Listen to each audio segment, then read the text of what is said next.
everyone. Thank you so much for joining me here. I thank you so much for either purchasing my course or just basically clicking on it to learn more about what I have to speak about concerning the 10 Commandments of Marriage.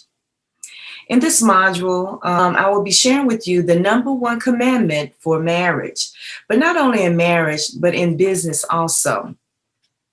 So I'll be sharing my screen and we'll be talking about poor communication and effective communication throughout our presentation. So I ask that you stay to the end so I could give you some very important information on how you can also connect with me in a different space. Okay, I'm going to share my screen now.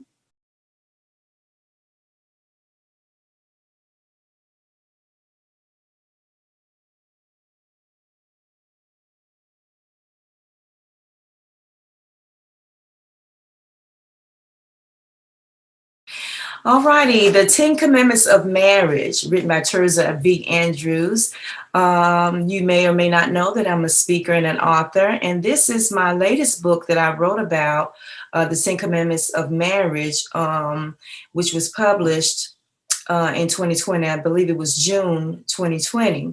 And so I wanted to be able to start a course on how to save marriages, to avoid divorce, to bring back the fire and the passion within one's marriage. So that's the premise of why I wrote the book.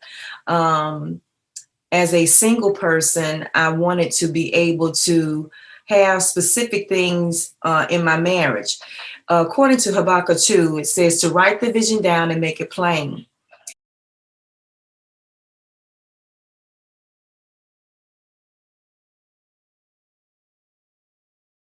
Even though I read that, it took someone else to tell me that whatever I desired in marriage, to write it down, because God is faithful to give me the desires of my heart. And so I did, and I'm happily married now, and I thank God for Willie Roy Andrews. Shout out to you, honey. So we're going to go ahead and go into the 10 Commandments of Marriage, and the number one thing that blessed my marriage with my husband, Willie Roy Andrews, was that we had great communication. He was just Mr. Andrews at my job. And so it started out with us communicating. So this is the number one commandment for marriage is communication. And what does it mean? To give, receive, or exchange ideas, information, signals, or messages through appropriate media, enabling individuals or groups to persuade, to seek information, to give information, or to express emotions. Now, in a relationship and marriage, okay, oftentimes we don't know how to communicate specific things. Whereas in intimacy, we fail to communicate what we like or dislike, and I'm talking about the physical intimacy. And then in the intellectual intimacy, intimacy is what I like to share with everybody is that, and I'm gonna stop sharing real quick, that you have to learn how to intimacy, learn the personalities of the person, learn how to engage in conversation, getting to know the personality, what makes them angry, what makes them tick, what excites them, and what makes them sad or withdraw. Okay, and when you see that your husband or your spouse or your coworker or your manager or anyone in authority, if you see them withdraw from you, find out why. You understand? Begin to have conversations, those difficult conversations, to draw them back to you. Okay. One thing me and my husband decided to do, that even in the midst of our disagreements, okay, to learn how to go towards each other or be drawn towards one another instead of pushing away from one another. Okay. And that's really hard when you don't have effective, efficient communication. Excuse me. Sorry about that, guys. Oh, I hate that. So anyway, I thought I turned my ringer off. So let me just power that off right now, because I'm trying to give effective, efficient communication. That's profound, because a lot of times we can have conversations with someone and they're in the midst of, on their phones, right? And my phone is sitting on top of my PC, but they are communicating with somebody else on the phone while you're trying to have conversation with them. And so my oldest daughter she was like, Mom, are you listening? Mom, are you listening? So not only did I have to learn how to have that effective, efficient communication with my husband, I then had to pour that over into having effective communication with my children, on my job, and those things that are surrounding me every single day. So I'm going to go back to sharing and complete our slide here.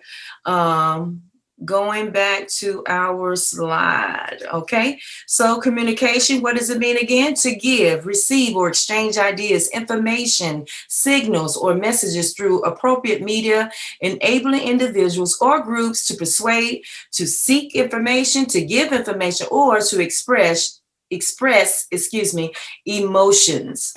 Our next slide. What are 3 signs of poor communication we all need to change? What are those 3 signs of poor communication that we all need to change? Number 1, waiting instead of listening. Okay. You're looking at the person, they have your undivided attention, but you just wait for them to finish to say what they're saying. But in the end, you was just waiting. You didn't understand anything they had said to you. Okay. So then you have to say, I'm sorry, what did you say again? Okay.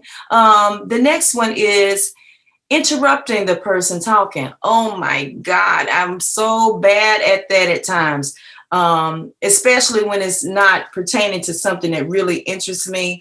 If the person is communicating something to me and I really don't get it, I'll interrupt the conversation with something else. And I do apologize for those of you that are paying attention to me right now and listening. If you ever communicate with me and it's something that really doesn't relate to my life, sometimes I have to be drawn back into the conversation. And that happens with people in their everyday situation. But we have to learn how not to interrupt a person when they're talking. And I've been very bad with that in my past. Okay, multitasking, when we should be focused on the conversation. Okay, so like I was saying before, sometimes we have our phones and, we're texting somebody still trying to have a conversation with an individual. And so that happens a lot. Okay. Especially today, people are, listening to music or, they're looking at TikTok or they're doing Facebook stuff, posting. And, I have to wait until in my marriage, I wait till my husband's finished posting before I try to talk to him about something important. Or if I notice that he's in the middle of doing something, I'll just go ahead and wait. So that's one thing. So make sure that you're not multitasking when you should be focused on the conversation. The other one is whatever's being communicated is being misunderstood. Why? Because you're not paying attention. You don't understand because you're not paying attention to what's being said. So those are the 3 signs of poor communication. Number 1, waiting instead of listening. Number 2, interrupting the person who's talking. Number 3, multitasking when we should be focused on the conversation and being and what is being communicated is misunderstood. And I'm personally taking that in because as much as life goes on, we have to remember that we have to remind ourselves to check ourselves, and so I can't communicate this to you all without first being a partaker of what I'm sharing with you. And that, that's one thing I learned about church. When I'm being in church and being involved with church, that the pastor is the first one to partake in the message, or at least he should be the first partaker of the message that he's going out or giving out to his congregation. What are 4 signs of good communication we all need to adapt? Actively listening, right? That means you hear me, you understand me. All right. Sometimes when me and my husband, that's him on that picture there on the right behind me, with Aaron, my personal assistant, we were preparing for our walk for a cause. We have a nonprofit, Phases of Life International Ministries Incorporated. And so we were out preparing for our cancer walk, walk a mile in her shoes. And so I was explaining to her how to get the names and the email addresses on this form that I had in my hand. And so being able to repeat what has been said is very important. And my husband just so happened to catch a view of us and got himself in the camera as well. Okay, so positive verbal and nonverbal feedback. Okay, the positive verbal and nonverbal feedback. If you notice, Erin is looking at me and paying attention to what I'm doing. Okay, she's not saying anything. She's just really listening in tune with what I'm saying.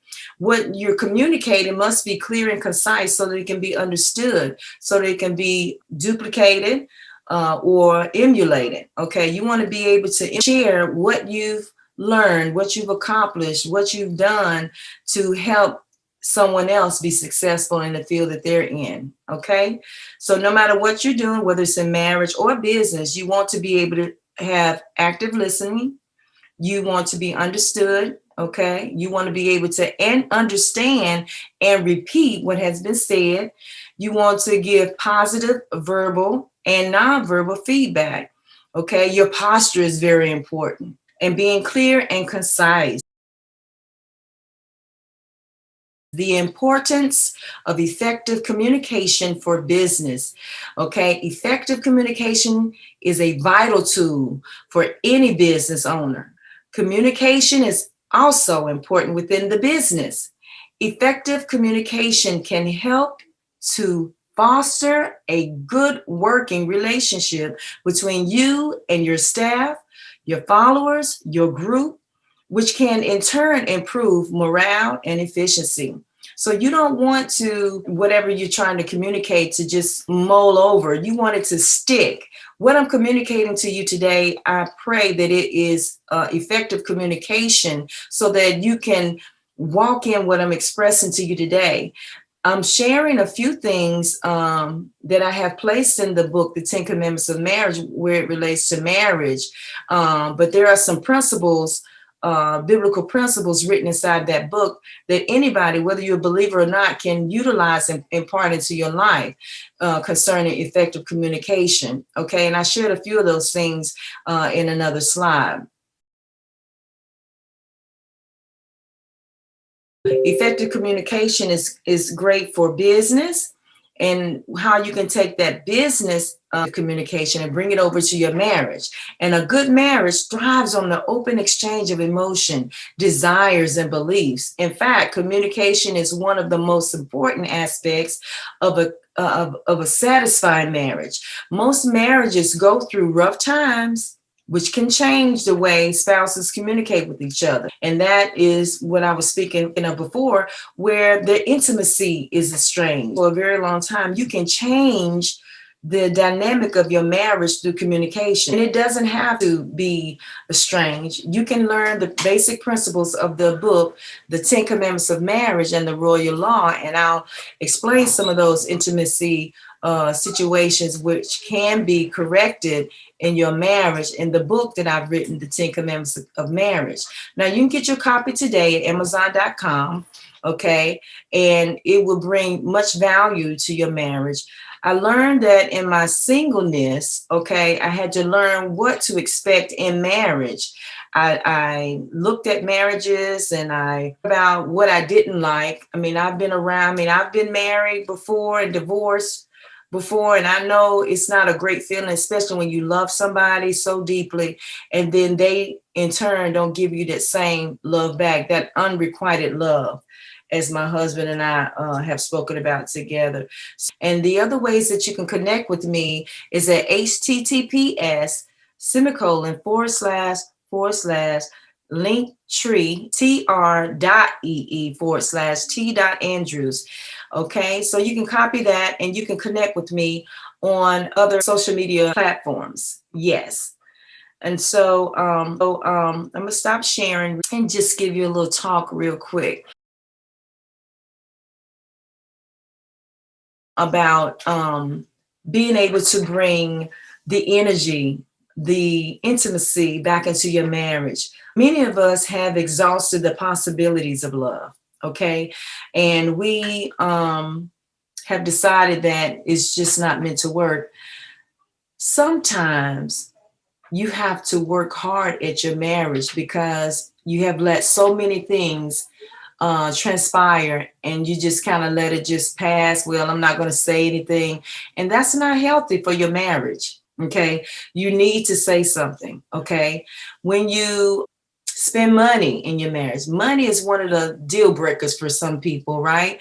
Um, you begin to, hide money and hide where you spend the money, but it's going to show up eventually. So keep an open communication, because you never know what emergencies are going to come up.